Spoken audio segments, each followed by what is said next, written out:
Okay mga kapatid, our topic for today is as we celebrate the, sabi nga nila, no?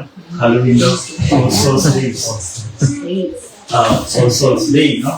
Or All Saints Day. So, now, timing nito, wala sa isip ko talaga na may All Souls Day ba kahapon or All Saints Day ba? Ano ba yung All Souls Day? 2 or 1? Kahapon Hindi ko alam. Si Gloria na nag-usapan na. Si Gloria na nag-usapan na. Oo. 1 of 2 man. Game mo niya 2 of 3, di ba? Tapos ako na. Si Gloria na nag-usapan na. Okay, anong day yan, no? So our topic for today, mga kapatid, sa title is The Doctrine of Carrying Your Sorrows. This is only for the Christians na kailangan ma-overcome natin ito kasi lahat naman siguro tayo dito merong mahal sa buhay. Wala na. Legit man yan or not legit. So,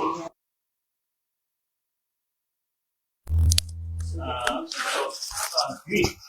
Pagkamatay nila. So, hindi naman na sineselebrate natin na every November na doon lang tayo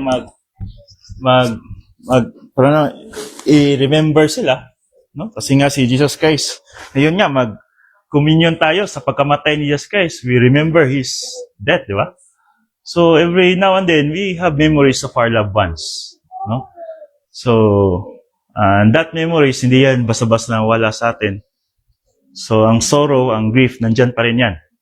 But the question is, yung grief ba is, yun ba yung dahilan na ma-disappoint ka? Or mas lalo pang magbigay sa iyo ng boost to encourage na yung ginawa na makita mo na ang ginawa ng Panginoon sa mundo is all talaga temporary lang at makabigay sa ng encouragement na you need to prioritize the eternal things. Yan yung sabi sa 2 Corinthians 14, binabalik natin yan, no? Fix our eyes in the things what is unseen, no? Because what is unseen is eternal. Okay? So, before that, mga kapatid, basahin natin ang Hebrews chapter 4, verse 12. Okay? Nasa online na. The Word of God is alive and powerful, sharper than any two-edged sword, piercing even to dividing asunder of the soul and the spirit and of the joints and the marrow, and is a critic of thoughts and intents of the heart. 2 Timothy chapter 3, verse 16 to 17, all scripture is God-breathed and is profitable for doctrine, for reproof, for correction, for instruction in righteousness, that the man of God might be mature, thoroughly furnished unto all good works. In 2 Timothy 2:15, study to show thyself approved unto God, a workman that needed not to be ashamed, rightly dividing the word of truth. Introduction, mga kapatid. Doctrine of carrying your sorrows. God calls believers to handle grief with hope, faith, and personal spiritual strength rather than despair. Sabi nga sa 1 Peter chapter 5 verse 7, cast all your care upon Him, for He cares for you. So meron tayong example nito si Lazarus, no?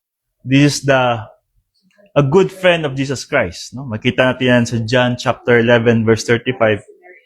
And Jesus Christ, the very sabi nila, the smallest verse in the Bible is Jesus wept. No? Ibig sabihin, nakita natin that Jesus Christ also grieved for His best friend, no? Si Lazarus na namatay. Na He showed that sorrow, no? In himself, but isn't a sin. No? When we grieve, when we sorrow, depende na yan. Kung if you grieve that there's no hope, then that is a sin. But if you grieve because the memories na meron ka sa mahal mo sa buhay, yung siguro nasanay ka, nakasama mo siya, then of course that is not a sin because it's natural for a human, no, na ma-feel ng ganyan. Okay? So and Jesus Christ cared deeply ay Lazarus because sabi ko kayo na that is his best friend, eh. No, bata pa lang kasama niyan kasi same sila ng lugar, eh, na pinaglakihan, no, ni Lazarus.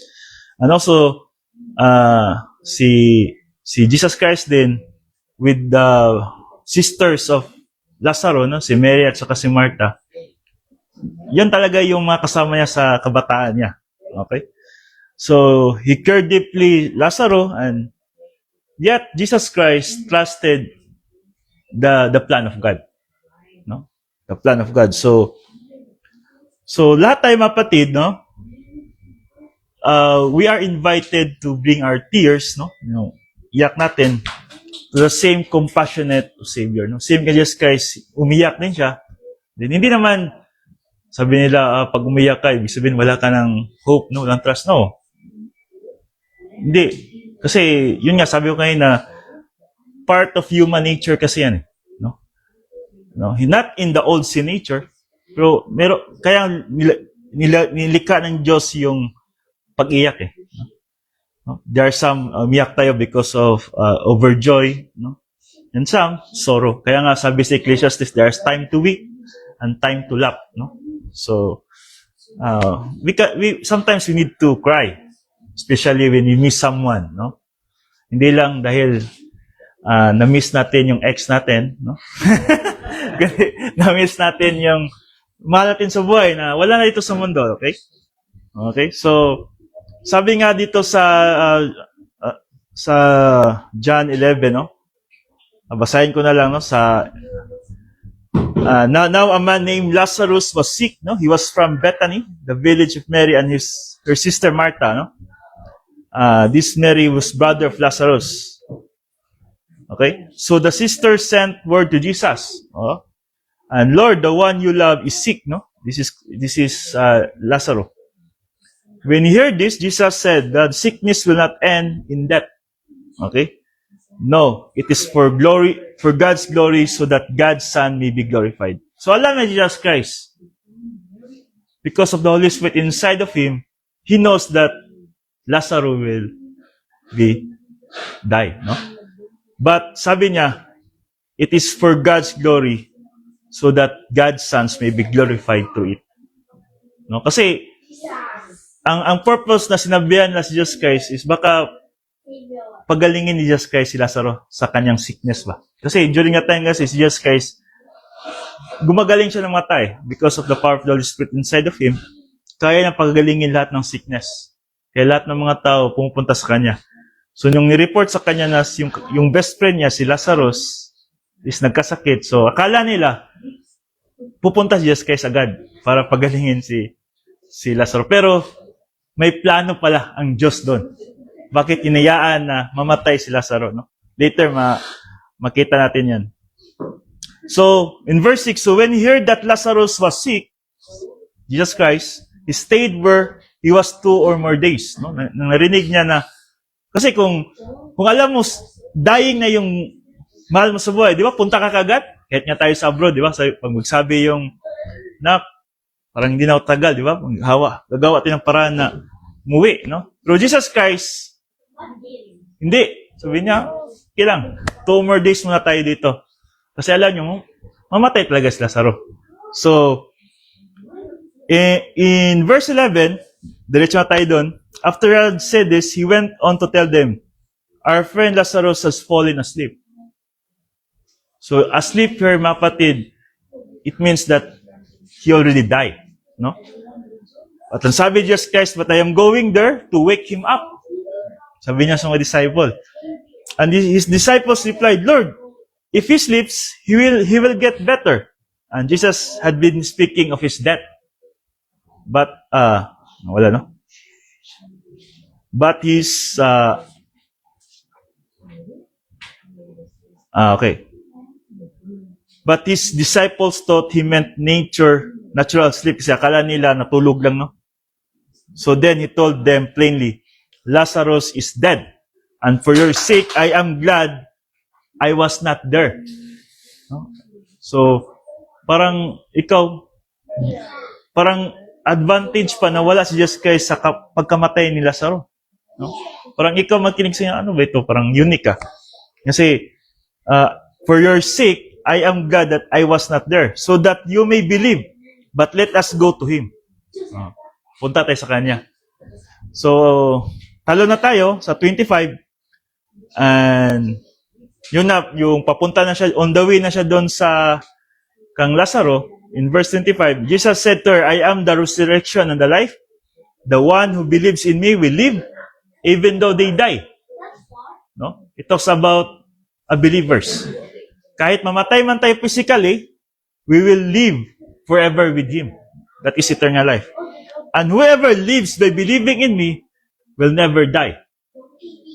Yun yung, do you believe this? Sabi Jesus Christ. So, ito naman sa verse 26, ito yung mga tao na hindi maka-experience ng physical death, darating yung rapture, then they will live forever. So yung verse 25 talks about, kung hindi man tayo makaabot sa rapture, maabutan tayo ng physical death, it's okay, because they will live God forever. So verse 26, meron namang believer na hindi maabutan ng physical death, kasi naabutan ng rapture, so they will live forever. Okay? So, sabi dito sa verse 40, kang Marta, kasi si Marta kasi, sabi niya, sinabihan niya si Jesus Christ, kung nandito ka lang, yung kapatid ni Lazarus, baka gagaling yung kapatid ko. No? Sabi niya, then Jesus said, did I not tell you that if you believe, you will see the glory of God? Okay? Remember, in Luke 1:37, there's no impossible with God. No? That is the doctrine, mga kapatid. So they took away the stone, and Jesus looked up and said, Father, I thank you that you have heard me. Yun ang sabi ni Jesus Christ. No? In verse 42, I know that you always hear me, but I said this for the benefit of the people standing here, that they may believe that you sent me. So anong ginawa niya? Nabuhay si Lazaro. No, doon natin makita, mga kapatid, that there's always a hope. Kung hindi man nabuhay si Lazaro, it's okay, kasi he will believe forever. Kung ako sa sitwasyon ni Lazaro, tatanungin ko si Jesus, bakit ba ako binuhay pa? Ang ganda na doon sa langit, di ba? Pero, of course, ang purpose doon, mga kapatid, para may pakita sa lahat ng tao na siya yung Messiah. Okay, kasi, kung basahin niyo itong Luke 11, hindi siya, sinabihan na niya si Lazarus, no, Lazaro, my friend, wake up. Okay? So, ibig sabihin, mayroong power si Jesus Christ to give life. No? That's the power of God. Sa Father, para pagalingin, ma-wake tong tao nito, or ma-alive, no? He's just commanding Lazarus to wake him up, no? Wake. So, nung sinabihan niya si Lazarus, tumayo kagad si Lazarus. So, yan, mga kapatid, we need to cast our all care upon God because He cares for us. Because we are His children. Okay? So, that's the example, mga kapatid, that Jesus Christ have sorrow, no? Na umiyak siya, but because of hope, no? And because of faith, and the spiritual strength na meron siya, na-overcome niya yung ganun na situation. At ginamit pa siya, si Jesus Christ, para i-show sa mga tao that He is the true Messiah because what He did to Lazaro, na binuhay niya. Okay? So yan yung introduction natin, mga kapatid. So the reality of Christian grief, no? Believers face sorrow, but it is tempered by the assurance of resurrection. So yeah, we cry because of our loved ones na wala na dito. Pero yung assurance na resurrection, ibig sabihin, mga kapatid, when we tell resurrection, we have the incorruptible body, not only us, but also for our loved ones, na magkita-kita tayo. There's a great reunion or grand reunion, mga kapatid, in heaven. Sabi nga sa 1 Thessalonians 4:13, we do not grieve as those who have no hope. Because yung walang hope, yun lang yung sa mga unbelievers eh. Tayo, believers tayo, so we have hope. So, sabi ni Apostle Paul, huwag kayong mag-grieve na walang hope. Mayroong hope. Because we have the resurrected body na makukuha after the rapture. No? During the rapture talaga, may karoon tayo ng resurrected body, mga kapatid. There's a great example of this, no, when King David, no? King David lost his infant child, no?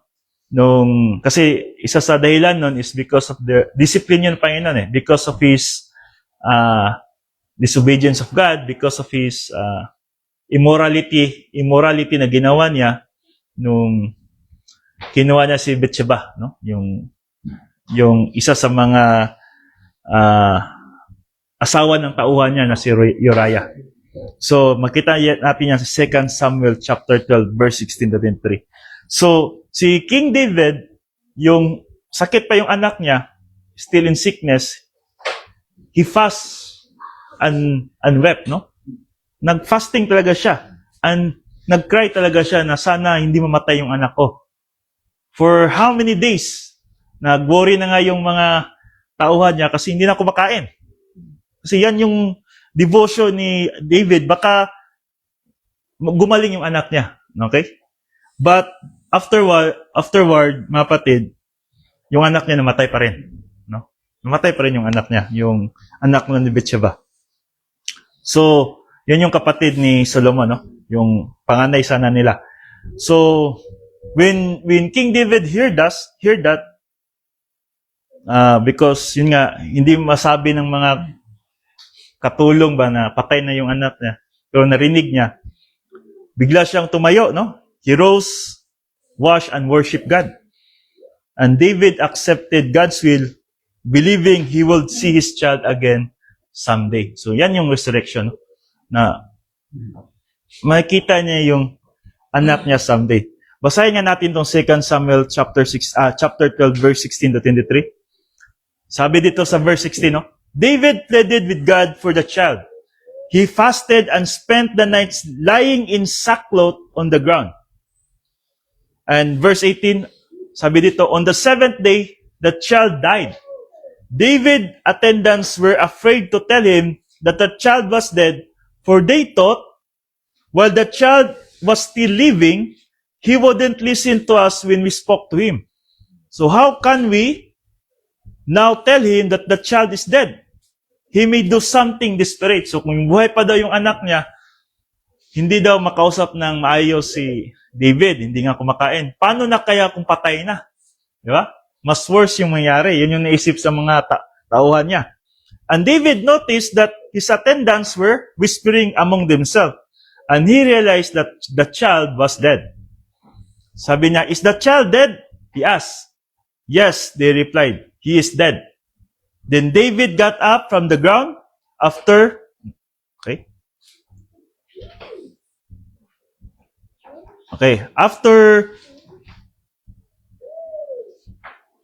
had washed, put on lotions, and changed his clothes, he went into the house of the Lord, sa temple, and worshipped.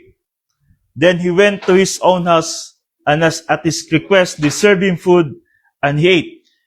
His attendants asked him, why are you acting this way? So, parang okasyo sa kanila, kasi yung buhay pa yung anak niya, parang desperate. Pero ngayong patay na, di na, no? Parang okay na. Wala nang desperation.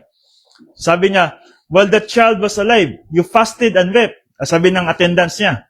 But now that the child is dead, you get up and eat.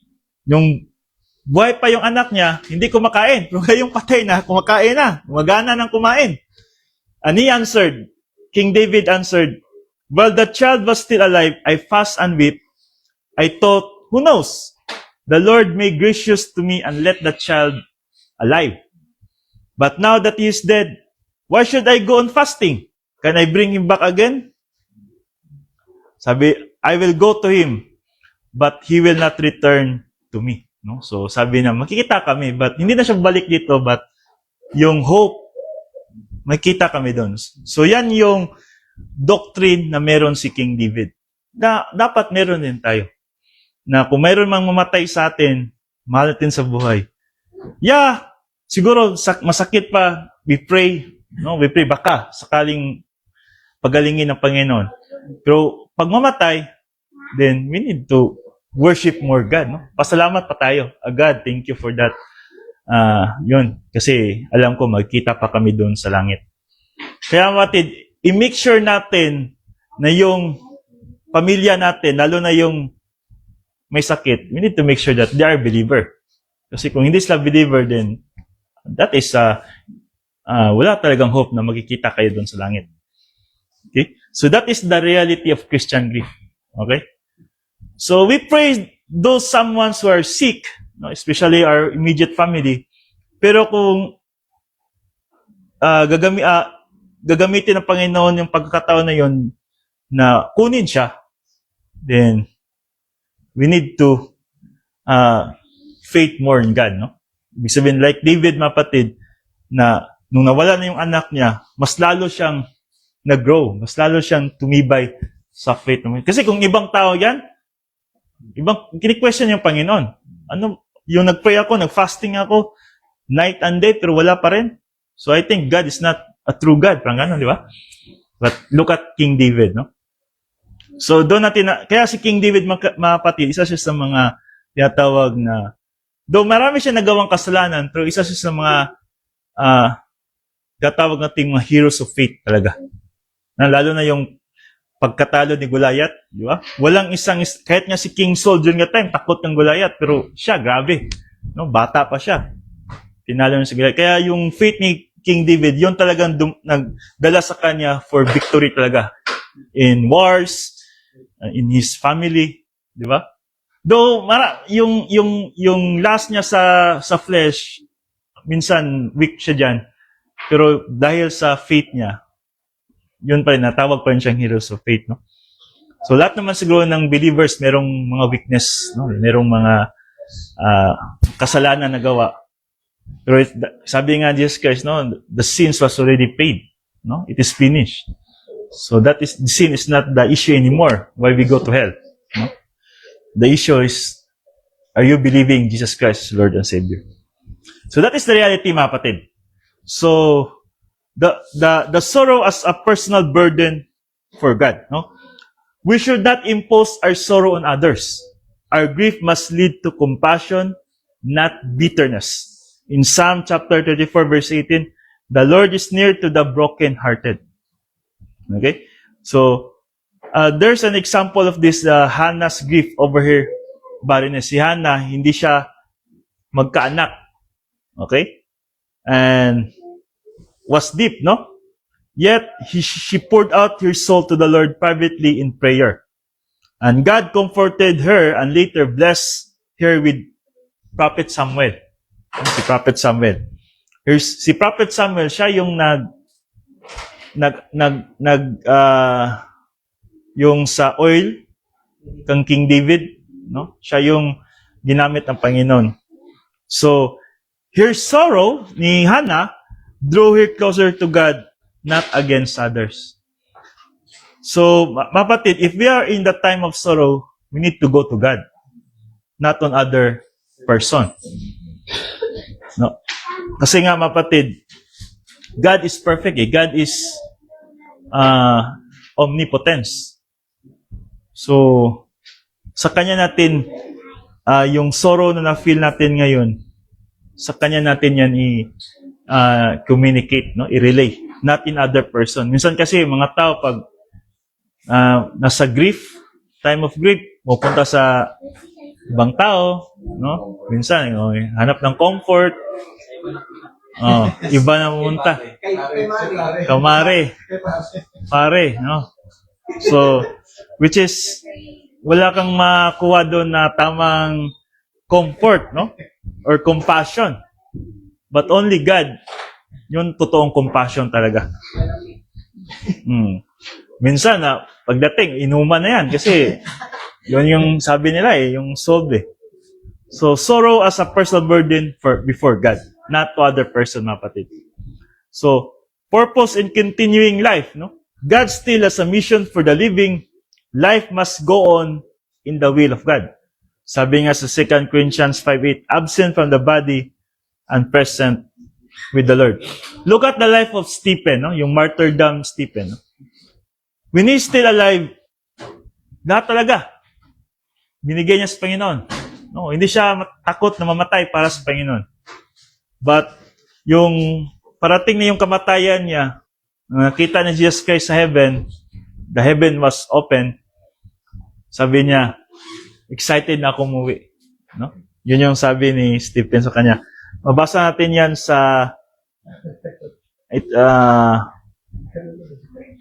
sa Acts, no? Acts chapter 7, kung saan meron doon sa verse that, verse 59, sabi niya, while they were stoning him, Stephen prayed, and Lord Jesus, receive my spirit, sabi ni Stephen. Then he fell on his knees and cried out, Lord, do not hold this sin against them. When he had said this, he fell asleep. No? So parang kan Jesus Christ lang ba nung before siya namatay, sinabihan niya ang God the Father na forgive them. No? So si Stephen, nung mamatay na siya, sabi niya, Lord, do not hold this sin against them. So yan, mapatid. So, yeah, while we still here in this body, ibig sabihin, we are present pa, wala pa tayo sa presence ng Panginoon, we need to do it for God. No? Whatever we do, sabi nga sa Colossians 3:20, do it for the glory of God. No? So, kailangan, wag ating isipin, mapatid, na itong ginagawa ko is para sa sarili ko. No? Need to do this for God. No? Sabi nga ni Apostle Paul, no? For me to live is Christ and to die is gain. So, ito rin, 2 Corinthians 5:8, no? Absent from the body and present with the Lord. So, kung wala na tayo dito sa katawang ito, it means we're the present with God. And that is eternity. And that is the promise of God na hindi babali, mga kapatid. So, ibig sabihin, kung wala pa tayo sa langit, kung present pa tayo sa body, ibig sabihin, meron pa tayong mission na dapat nating gawin, mga kapatid. And that mission that you need God para malaman yung kano yung mission ninyo. Kasi tayo dito, we have different race to run. No? Race to run. So, kung kayo, mga kapatid, believers, and then hindi kayo nag-run, then delikado. Kasi baka pauwi na kayo. So you need to run. You need to advance in spiritual life, mga kapatid. Okay? So, ang pastor, the use of pastor, mga kapatid, is to guide you, no? And to help you to understand the spiritual things. But the Holy Spirit inside of you is the one talaga na tutulong sa inyo. Pastor is just only an instrument, just to remind you the spiritual things. But the work of the Holy Spirit is the one who make you understand the spiritual things, mga kapatid. So, when we still here on earth, ibig sabihin, we are not yet dead. Ibig sabihin, mga kapatid, we need to follow the plan of God in our life. Okay? Hindi pwede na, later na lang ako magawa para sa Panginoon, no? So, wag, kasi hindi mo alam, baka kinabukasan, wala ka na. Or baka later in your life, bedridden ka na. So, ano pang use mo sa Panginoon? Okay? Kasi maraming mga ganyan, mga believer na, next time na lang, no? Later na lang. Pag-retire ko na lang, doon na lang ako mag-serve sa Panginoon para makafocus ako. No, that is not an excuse. Kasi hindi mo alam, baka hindi ka abutan sa retirement. Or baka pag-abot mo na retirement, marami kang sakit na, yun minsan yung, lalo ng mga teacher, pagdating ng retirement, yung tanggap nila na separation pay, yung pension nila, pagamot lang. Di ba? So tayo, yung trabaho natin is medyo pagod, no, sa katawan. So hindi natin alam, baka pag-retire natin, doon na lang tayo sa bahay din, no? Hindi na tayo makatayo. So yan yung mga kapatid. So, ngayong genki pa tayo, may i-evolve pa tayo, then we need to do it for God, no? Huwag yung mamaya na lang, later na lang, no? So, purpose in continuing life. Kasi pag wala na itong life natin, pag-uwi natin sa langit, sabihin mo talaga doon, sayang yung time ko, hindi ko nagamit. Sayang yung years na... Kasi ang life natin, mga kapatid, short lang talaga. Hindi natin alam na hanggang 50 years old lang ba tayo? 40. Tingnan natin yung mga mahal natin sa buhay na wala na, di ba? Sinasabi natin, ang bilis. Ang agal na nawala. Di ba? Ganon rin ang sabihin ng mga mahal natin pag mawala tayo. Di ba? Oh. Oh. Lahat tayo talaga. Pag hindi man tayo mabuta na rapture, tayo talaga pupunta. That is our destiny. But remember, that is the golden bridge to eternity. That is the golden bridge to eternity. So, comfort comes from the Lord.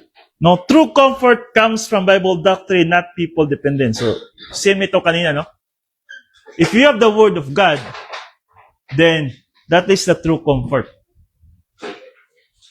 Because the Word of God is perfect for us. This is the voice of the Holy Spirit. This is the Word of God the Father and the life of Jesus Christ. Di ba? Yung nalaman ni Jesus Christ na namatay si Lazaro, though he wept, pero nandun pa rin yung hope.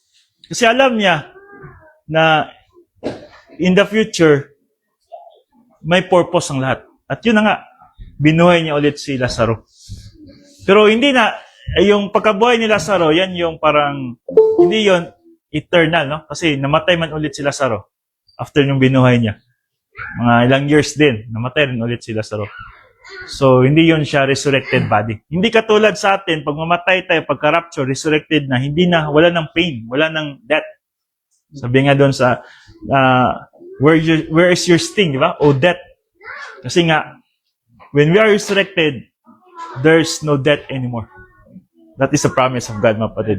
Sabi nga sa Revelation 21, for He will wipe every tear from their eyes. Ibig sabihin, mga kapatid, if you have the Word of God in your soul, tapos merong namatay na mahal mo sa buhay, nandun yung sorrow, nandun yung grief, but yung comfort, because the Word of God in your souls, yun yung strength mo. Diba? Sabi nga sa 2 Corinthians chapter 12, verse 9 to 10, no? When we are weak, then we are strong because of the grace of God. Grace of God is sufficient for us, mga kapatid. So, without Word of God, without doctrine, yan yung nakikita natin sa paligid pag may mamatay na mahal sa buhay. Questioning God, parang wala ng hope ba, no? Yung makita mo sa kanila.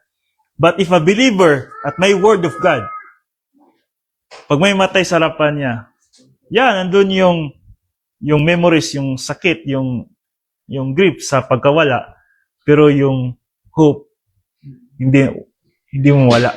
Nandun yung hope. Minsan, pag tanungin mo sila, makita kami yan sa langit. No? Para nag-abroad lang yan. Nakita lang kami. Ganun lang yung mga mindset niyan eh. So, yan yung mga mayroong Word of God talaga. Sana ganyan din tayo, mga kapatid. Kasi hindi natin mapipigilan na yung mahal natin sa buhay, mawala talaga yan. Hindi man ngayon, baka next year, next years, no? So we need to be prepared.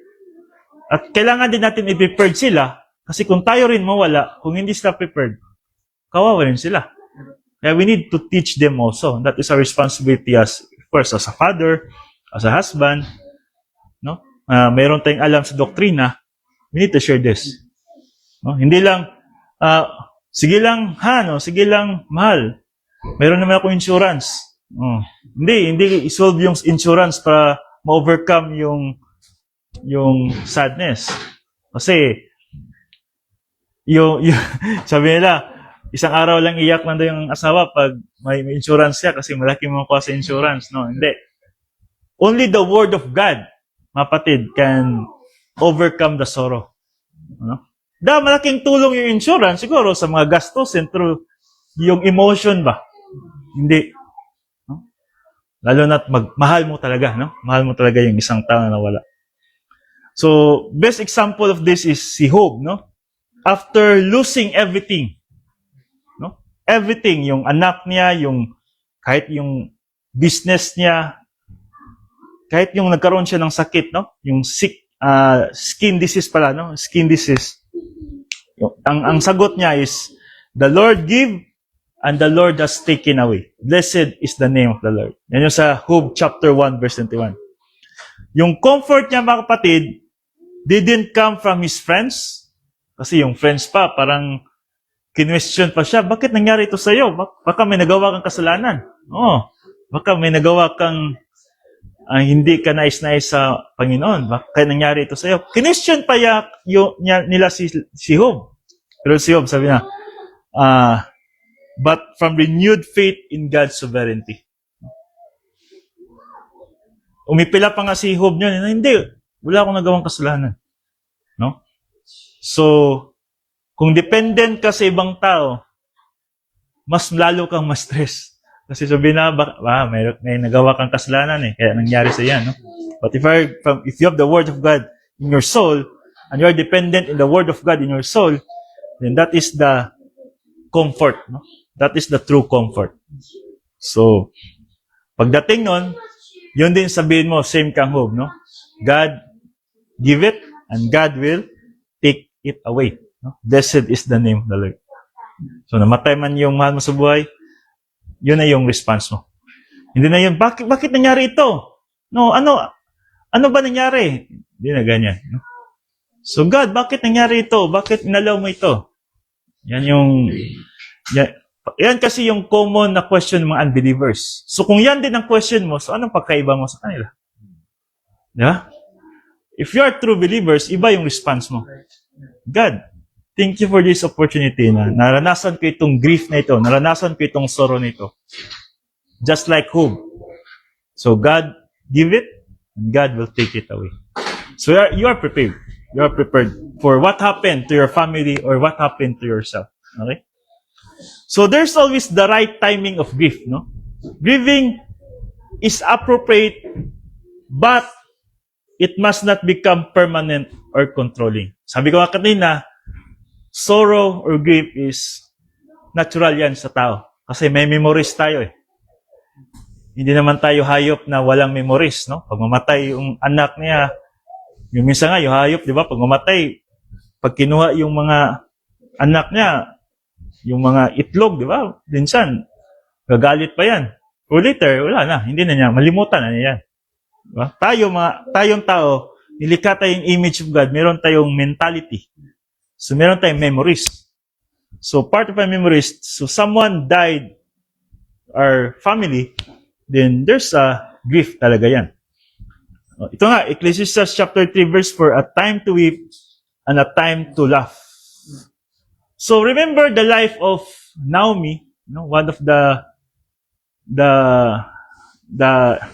examples, mga kapatid, that si Naomi, yung sa book of Ruth, di ba? Si Ruth. Kilala ba si Ruth? Diba? Si Naomi, he is the mother-in-law of Ruth. Naomi, yung husband niya namatay, at yung 2 sons niya namatay. So grabe yung nangyari kay Naomi. And sinabihan pa nga niya si Ruth na, kasi patay na yung anak ko, patay na yung husband mo, umuwi ka na lang sa inyo, ganap ka doon ng bagong mong pamilya ba, ganun. Pero si Ruth, sabi niya, because meron na siyang foundation of doctrine, hindi niya hinayaan na yung isang anak niya na may asawa, yun, umuwi talaga. Pero si Ruth, matibay yung doctrine niya. Kaya sinamahan niya si Naomi, no? And so, in time of mourning, no, naging joy siya. Because when Ruth married Boaz, and this is the line genealogy of yun nga, sa Savior natin, no? Kasi Boaz and Ruth, nagkaanak sila. Yun na nga yung yung ama ni Jesse, which is si Jesse, yun yung ama ni David. At alam naman natin, si Jesus Christ, line yan ni David, no? So, yung mourning, yung grief, turned to joy for Naomi, no? Because na-restored yung hope at saka yung family nila ba. So, kaya mapatid, itong mga sorrow natin, kung matayan tayo, grief natin, merong kapalit yan, no? May katumbas yan, no? Kahit nga si Job, di ba, yung namatay yung anak niya, yung na-overcome niya, ang laki ng pagbawi ng Panginoon sa kanya. Times 2, times 3 yung binalik sa kanya na blessing.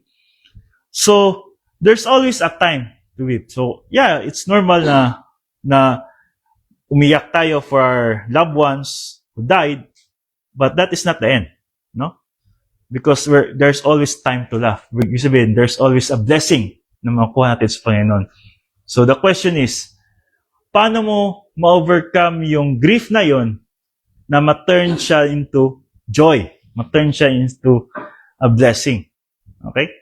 Only the Word of God. Kasi pag wala kang Word of God, kahit siguro 10 years na matay yung mahal mo sa buhay, 20 years, hanggang ngayon, bit-bit mo pa rin yun. Sabi mo, baka isisi mo pa sarili mo yun. And that is a very sad reality ngayon. Pag once may mamangkita kang mahal sa buhay, ilang years na ang tapos na, bit-bit pa rin, no? Nandun pa rin yung sorrow. No? Yeah, memories, okay lang. Pero yung isisi mo sarili mo, nangyari ba yan sa mahal mo, or sana ganito yung ginawa ko, sana yung ganyan. Then, kaya nga doon sa Philippians, no? Forget things, no? The past things. Kasi we cannot move forward in our spiritual life, mga kapatid, no? So, the right timing of grief, no? So, yeah, in an instant, namatayan tayo, we need to grieve. Pero, hindi natin dapat dalhin yan hanggang sa kamatayan natin, no? Hindi natin dalhin yan sa kamatayan natin, mga kapatid. So, yun nga, for best example, si Naomi, nung namatay yung husband niya at saka dalawang anak niya, nung nakita niya si Ruth na kinasal kang Boaz, turn to joy na lahat, no? All things work together for good. Sabi nga sa Romans 8:28. Kasi, mga kapatid, yung pagiging strong natin sa spiritual life, bakit tayo naging strong? It because of yung mga circumstance na experience natin. Hindi tayo magkaroon ng strength kung walang circumstance. It's impossible na sabihin mo, I'm strong, pero wala kang experience circumstance. Hindi. Tulad din yan ng school ba? Kung hindi mo masabi na bright ka, kung walang exam, walang test. Di ba? Hindi mo masabi na matalino ako, kung wala kang pinagdaanan na examination. Di ba? Yung nga sa mga law or mga engineering, mayroon isang board bar exam. Hindi ka matawag na engineer kung hindi ka nakapasa ng board. Or lawyer kung hindi ka nakapasa ng bar. Di ba? So, we need to experience this. Kailangan natin ma-experience yung grief. This is part of this normal in our life as human. But the question is, how can you handle that grief? No? Kagaya ba kayo ni King David kanina na yung una, nag-fast siya, nag-wept, tapos nung namatay yung anak niya, yun na mas lalo siyang nag-glorify sa Panginoon, no? Mas lalo niyang ni-worship yung Panginoon. Okay? O ikaw ba yung tao na nung namatay yung anak, mas lalo mong kinwestiyon yung Panginoon, mas lalo kang lumayo sa Panginoon. Okay? O itong si Naomi, ito na nga, na yung una, siyempre, si Naomi, hindi naman perfect. Meron din siyang una na parang gusto niyang palisin yung mga daughter-in-law sa kanya. Kasi para, sa tingin niya, parang mahala siya ba, no? Kasi namatay yung asawa niya, namatay yung dalawang anak niya. Pero, because of root doctrine, yun talaga, hindi niya parang hinayaan na si Naomi lang. Kaya sinabayan niya si Naomi, at yun pala, may purpose pala nun. Kasi doon pala makilala nila si Boaz, which is yun yung makapagbigay sa kanila ng blessing, gagamitin si Boaz. And yun na yung mapatid, no? There's always the right time. Always. There's a time to weep and a time to laugh. So, compassion without demand syndrome. So, avoid demanding others share your sorrow. Maintain grace and tenderness toward others. In Romans 12:15, rejoice with those who rejoice, weep those who weep. So, the best example of this is, again, yung namatay si Lazarus, yung si Mary at Martha, yung nag-grieve sila kang Lazarus. Different approach sila during the time. Different approach si Mary at saka si Martha, yung namatay si Lazarus. So, Jesus comforted both Martha and Mary to their personalities. Yung isa, si Martha, need doctrine. Okay? And si Mary, ang kailangan niya is tears, no? Compassion meets with her. So, when Martha questioning God, ano yung response ni Jesus Christ?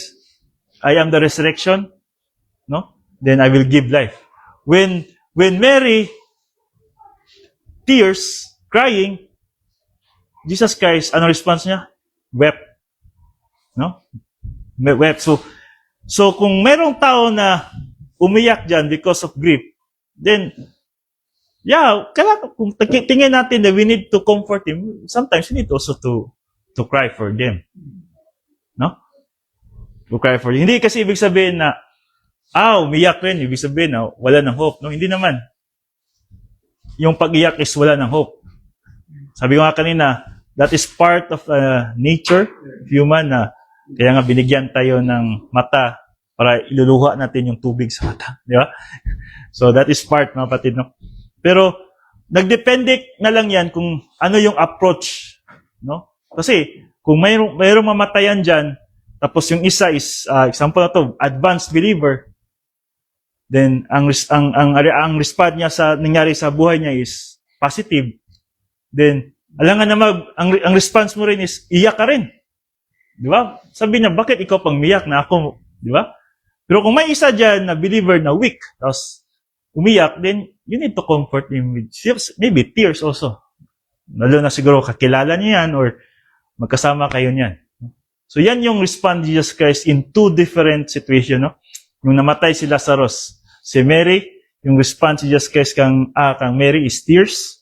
Yung kang Martha is, he teach Martha in the Word of God, doctrine. So compassion without the demands in you. Avoid demanding others share your sorrow, maintain grace and tenderness toward others. So, rejoice with those who rejoice, weep those who weep. Okay? So, kaya ang mapatid, sa spiritual life, we need to be flexible, di ba? Na pinag-aralan na natin yan. In spiritual, we need to be flexible. Hindi kasi always mapatid na kaharap natin is advanced believer. Madalas weak believer. So you need, kung ikaw advanced believer ka, marunong ka nang mag-flexible sa spiritual life mo. Ito, parang weak pa ito. Para bang, kung nasa restaurant ka, kasama mo siguro, yung matured believer, tapos kumain ka dyan ng dinuguan, siyempre, siguro, matured believer man kasama mo, hindi na siya magkasala dahil sa'yo kasi lahat ng pagkain is, sa tingin ng matured believer is katanggap-tanggap na sa mata ng Panginoon. Pero yung kasama mo, weak believer, kumain ka ng dinuguan dyan, nagkasala yun siya dahil sa'yo. And that, your responsibility of that. You're responsible of that kasi nagkasala siya dahil sa'yo. That is the stumbling block. No? Ikaw yung dahilan bakit nagkasala yung kasamahan mo. So, kailangan flexible tayo. No? We need to evaluate sino yung kasama natin. No? Kung ito ba advanced believer, matured believer, or weak believer. Kasi kung ikaw ang dahilan, magkasala sila, then you are also responsible of that sin. No? So you need to confess. So yan yung mga kapatid, no? Compassion without demand syndrome. So communion, ito na nga yung model natin, remembering without bitterness. We remember Christ's death with gratitude, not despair. So we can remember loved ones with peace. Kaya nga ngayon, always natin pinapractice yung communion because we remember Jesus Christ. Not because no hope, no? We remember Him because we have hope, mga kapatid. Wala tayong bitterness. Okay? Kasi most of the time, pumupunta tayo sa November 1, November 2 daw sabi ni Janto eh. Iniba na daw ni Gloria eh. Tapos pagpunta natin doon sa Panchon ba yan? Or Buntod ba yan? Grabe yung emotion. Parang yung parang walang hope na ba? Tapos iyak. Yeah. Tapos yung mix na yung emotion mo eh. Yung mix na yung emotion mo, kung saan wala ng peace. Okay? Wala ng peace. So, hindi dapat tayo ganyan, no? Hindi dapat tayo ganyan, mapatid. Kasi, tingnan natin yung ginagawa natin kay Jesus Christ. Yan yung gagamitin natin sa mahal sa buhay natin. Yeah, we remembering Him, their memories. Pero nandun yung joy.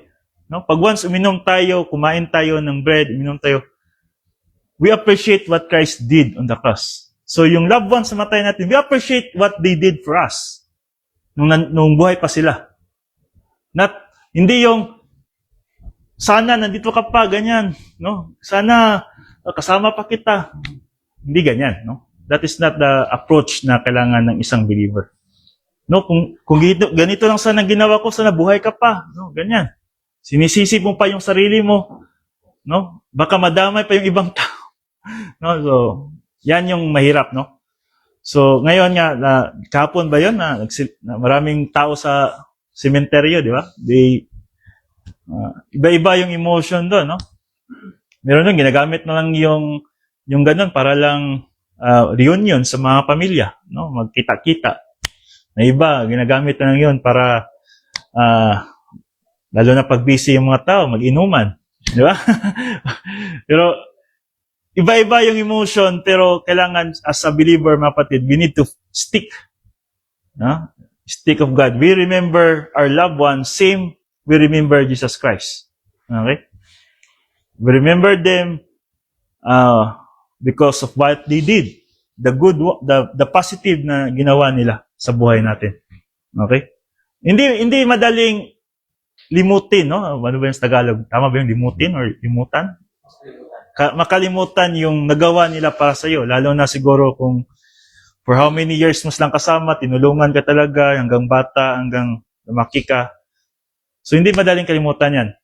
Pero yung kung approach mo is same kay Jesus Christ, kung anong ginawa niya for our salvation, no? Then yung hope, no? Yung joy, makita mo talaga sila. I'm positive na makita ko sa ito na best example, when the disciples remember Jesus' death after the resurrection, their remembrance turned from despair to mission. Like communion, no?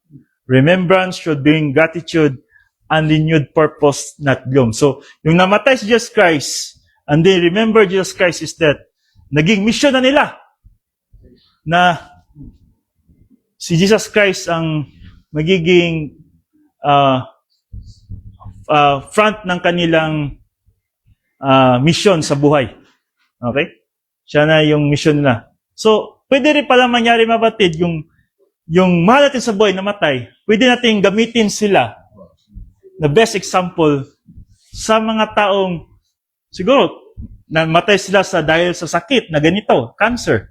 So, pwede rin nating ma-enlighten yung makasama natin na may cancer ngayon na yung mama ko o yung papa ko, ganito namatay. So, baka ito makatulong sa'yo. Ito yung approach, ito yung mali na gawa namin. Baka wag mong gayahin ito, ganyan. So, pwede ganyan, mapatid. O pwede mo rin sa spiritual life, gamitin mo rin spiritual life na ganyan yung nangyari sa amin. So, ngayon, ayaw rin namin mangyari yan sa inyo. So, ito yung best advice through the help of the Holy Spirit para ma-overcome yung mga siguro situation ngayon. So, yan yung mapatid, no? Remembering without bitterness. No? Just like we remember Jesus Christ, we also remember our loved ones who died. Okay, so victory over death. So death is not defeat but a doorway to God's presence. So, lahat ng loved ones natin namatay, they are already the presence of God. Kailangan believers sila. Okay? So in 1 Corinthians 15:57, thanks be to God who give us victory through our Lord Jesus Christ. So, remember when Apostle Paul once a persecutor, yung face his own death with joy in 2 Timothy chapter 4 verse 6-8. He called that death, mapatid, yung harap niya yung death. Anong sabi niya? He called that death a crown of righteousness. No? Yung faith turns the fear of death into anticipation of victory. So ito, sa atin na to individual. Yung kakarap mo na yung kamatayan, for example, sumakay ka ng aeroplano, pabagsak na yung aeroplano. Una talaga, yung pilot, sinasabi na lang ng pilot, magdasal na lang kayo. Oh, so wala na talagang chance na makarecover. So, in that instances, mga kapatid, ano yung approach mo? Oh, pasalamat. Kailangan yung approach mo is same like Apostle Paul, no? Yung fear of death, yung nangyari sa kanya is anticipation of victory. Sabi nga 2 Timothy 4:6, sabi niya, "For I am ready being poured out like a drink offering, and the time for my departure is near." Kasi alam na ni Apostle Paul na puputulan na siya ng liig sa Roma. So sabi niya sa verse 7, "I have fought the good fight, I have finished the race, I have kept the faith. Now there's in store for me the crown of righteousness, which the Lord, the righteous judge, will award to me on that day. And not only to me, but also to all who have longed for His appearing." So yan yung approach niya, yung palapit na siya sa kamatayan. So that is victory over death, mga kapatid. Pag malapit tayo sa kamatayan, yun sana yung approach natin. I have fought the good fight, I have finished the race, I have kept the faith. So there is store for me the crown of righteousness. Yung crown of righteousness, mga kapatid, yan yung makuha natin sa judgment seat of Christ. Mabasa natin 2 Corinthians 5:10. So kung lahat tayo, mga kapatid, we advance in our spiritual life, yan yung mindset na hindi na tayo takot. Kunin tayo kinabukasan, kunin tayo next year, because we fought the good fight. Ang tanong lang, kung nag-advance ba tayo? Did we fought a good fight? Baka everyday, we always complain sa buhay natin. We always complain yung mga, situation natin, status natin. We complain na ang sahod natin, our trabaho, our family. We complain everything. And that is not a good fight. That is a bad fight. Just like the Egyptians, no? They complain every day to Moses. What happened to them? Diba? So yan yung mapatid. So living under grace and occupation with Christ. The believer continues life in grace, trusting in divine provision. Sabi nga sa Philippians 1:21, again, this is Apostle Paul, "For me to live is Christ, and to die is gain." So there is a best example of this. This is one of the missionary in Ecuador. Si Elizabeth Elliot, I don't know, kilala niyo siya. After losing her husband, missionary Elizabeth Elliot continued serving God in Ecuador, no? Even ministering to the very tribe that killed him. Her life showed grace and continued mission despite grief. So, yung alam na niya na namatay yung husband niya doon sa area na yon, ang iba dyan, ayaw nang bumalik dyan. Iba dyan, takot na. Pero he continued, no? She continued. Hanggang doon pa rin siya namatay. So if you are living under grace and occupation with Christ, hindi ka takot kahit saan kilagay. Kahit lagay ka pa sa Palestine or mga areas na delikado, sa Mindanao, sa Hulu-Sulu, as long as meron kang you are occupied with Christ. Ano yung occupied with Christ, no? You live like Christ. You think like Christ. Yung Christ character ba nasa buhay mo? Then, look at Apostle Paul. Hindi siya takot. Huh? Kahit alam niya na yung isi-share niya is against Roman, tinuloy niya. Kaya siya pinutulan ng ulo dahil sa kanyang mission. So tayo, mapatid, ngayon, parang relax lang tayo, no? Parang complacent, no? Complacent lang tayo sa spiritual life natin. So pag once na-experience niyo yung hardship, yung danger, then I think, yun na yung mission mo. Yun na yung dapat ipagpatuloy mo. Kasi when you pray sabi mo, God, give me strength. Alam mo anong response ng Panginoon yan? God will give you problems para makita yung strength, no? Sabi mo, God, give me courage. Sometimes, ang ibibigay ng Panginoon, ang best answer ng Panginoon dyan is, God will give you troubled persons. Kasamaan mo sa genba, kasamaan mo sa family, para yung courage na hinihingi mo, ma-apply mo. Di ba? So, you give wisdom. So, sometimes, bibigyan ka ng Panginoon ng, yun nga, yung mga problems na kailangan mo isolve. Kasi para, hindi always na mag-pray ka is positive yung ginagawa ng Panginoon yan para yung answer niya is, yun yung sagot sa pray mo. Sana yung sagot ng Panginoon, yun na pala, yung circumstance na meron ka, yun na pala yung sagot. Okay? So, the hope of reunion, ito na yung, I think this is the last slide. Our sorrow is temporary. Reunion in heaven is certain. So, this is the principles, kapatid. In John chapter 14, verse 1 to 3, I go to prepare a place for you, sabi ni Jesus Christ, that where I am, there you may be also. So, ito yung mangyari sa atin, mga kapatid, when the rapture comes, no?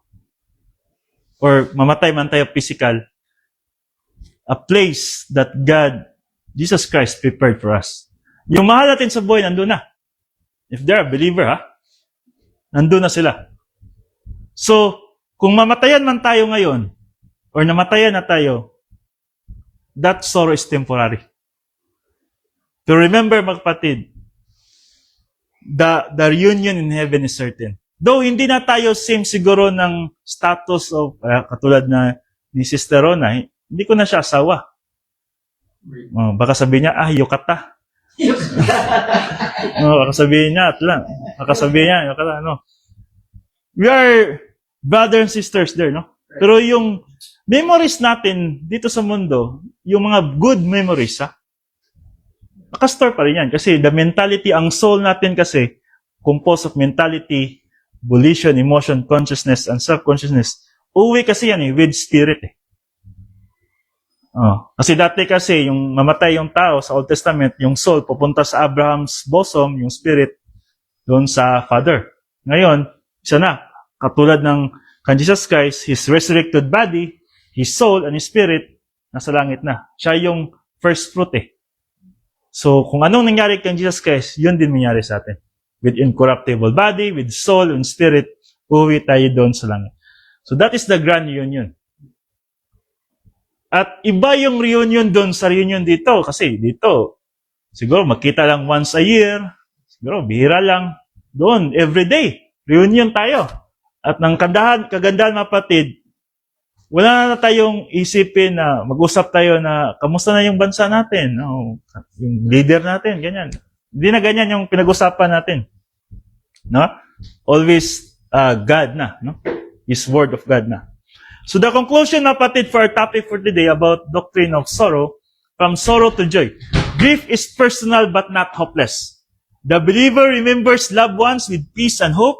Life continues under God's grace. In Psalm chapter 30, verse 11, you have turned my mourning into dancing. Okay? So yes, we remember them. Ano yung ginagawa nila sa buhay? But we have peace and hope inside of us. Kasi life continues under God. Hindi pwede na ma-stop yung life natin because the death of our loved ones, no? Hindi pwede ganyan.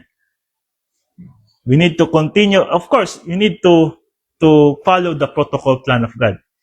Doing the right thing in the right way. Kagaya nga ni Joseph, di ba? Yung life ni Joseph na ano yung ginawa sa kanya ng mga kapatid niya? Tinapon siya sa balon, tapos bininta pa siya. Di ba? Siguro sorrow yun. Sorrow yun, lalo na sa part sa papa niya, sinabi patay na si Joseph. Di ba? Pero nung nag-reunion sila doon sa Egypt, grabe, joy, no? Grabe yung joy. Yun nga lang, kung ano yung reunion, for worldly lang yun na reunion. Paano pag kung heaven reunion, di ba? So, God transformed grief into glory for those who trust Him. Okay? So thank you so much, mapatid, sa inyong positive volition, sa pagkinig about doctrine of carrying our sorrows. Let us pray, mapatid. Father God, when we don't understand, when we don't know your plan, when we can't trace your hand, we trust you. We trust your word. We trust the teaching of Jesus Christ, the voice of the Holy Spirit, and your word of God, Father God. God is too wise to be mistaken. God is too kind to be unkind, Father God. So, ano man yung mga sorrows na nandito pa sa amin because of losing loved ones, losing someone or dearly loved, Father God, we know we have hope because we have reunion na mangyari in the future. We are not like the unbelievers that there's no hope. No? Iba kami. Iba ang mga anak mo, Father God, because we have hope. And the grand reunion will be there in the future. Thank you, Father God, for this doctrine about sorrows, that we are able to understand that all things work together for good, especially those who love you, the believers, Father God. And just like what Christ responded when Lazarus' death, just like when King David, his child, was died, and different circumstance, mga kapatid, Father God, na nangyari sa kanila. And they're able to overcome that. The grief become joy, the mourning become dancing. Sabi nga ni Jesus Christ in His death, blessed those who mourn, because they have the place in heaven. Father God, thank you for this small group na nandito, for their positive volition na nakinig sa salita mo. And I pray, Father God, na bawat isa na naintindihan nila yung salita mo, hindi ito maging useless, kundi maging magamit nila ito sa kanilang Christian life at may share nila sa kanilang mga mahal sa buhay, sa kanilang family. And also, Father God, this can be foundation for their spiritual life, to grow more, to advance more in spiritual life, to be like Christ, and to function like the Christ character. Thank you, Father God, for this day. Thank you for another opportunity na harapin namin sa mga trabaho namin, sa mga leaders namin, sa mga kasama namin sa work. Thank you for that. We're able to become the light and salt to them, and they're able to know Christ, Father God, because of us. Father God, as we depart in this local church, bless this group and become a model to other people, and bawat isa nandito, Father God, na maging strong sa pananampalataya, makita yung protocol plan mo sa buhay namin. At mag-grow spiritual, yan yung goal talaga namin. Father God, we give back glory and honor to you through your Son, Jesus Christ, our Lord and Savior. Amen.